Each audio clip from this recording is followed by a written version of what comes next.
और नाजरीन, दरियाए सिंध में पानी की सतह में मुसलसल कमी हो रही है। सिंध को इस वक्त चश्मा बैराज से 55,000 क्यूसेक पानी कम मिल रहा है, जिसकी वजह से पानी का बहरान बढ़ गया है।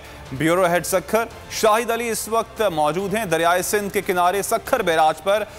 शाहिद, बताइएगा कितना पानी कम हुआ है इस वक्त दरियाए सिंध में? दरियाए सिंध में पानी की कमी बढ़ती जा रही है। सक्खर और गुड्डू बैराज पर पानी का शॉर्टफॉल बढ़ता चला जा रहा है। गुड्डू बैराज पर इस वक्त 1,17,000 क्यूसिक पानी मौजूद है, जबकि सक्खर बैराज पर 86,000 क्यूसिक से ज़ायद पानी मौजूद है। लेकिन गुड्डू बैराज पर पानी की कमी 38% हो गई है, जबकि सक्खर बैराज पर यह कमी 19% है।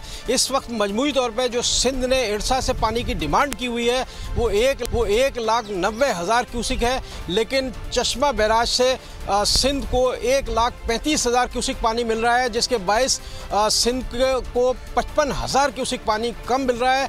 यही वजह है कि दरियाए सिंध में पानी की कमी हो गई है और पानी का बहरान पैदा होता चला जा रहा है। लेकिन दरियाए सिंध में पानी की ये कमी जो है वो बारिशें नहीं हो रही हैं, जिसके बाद दरियाए सिंध में पानी की कमी है और यही कमी जो है इस वक्त सिंध के लिए बहरान का सबब बनी हुई है। शाहिद अली, बहुत शुक्रिया आपका।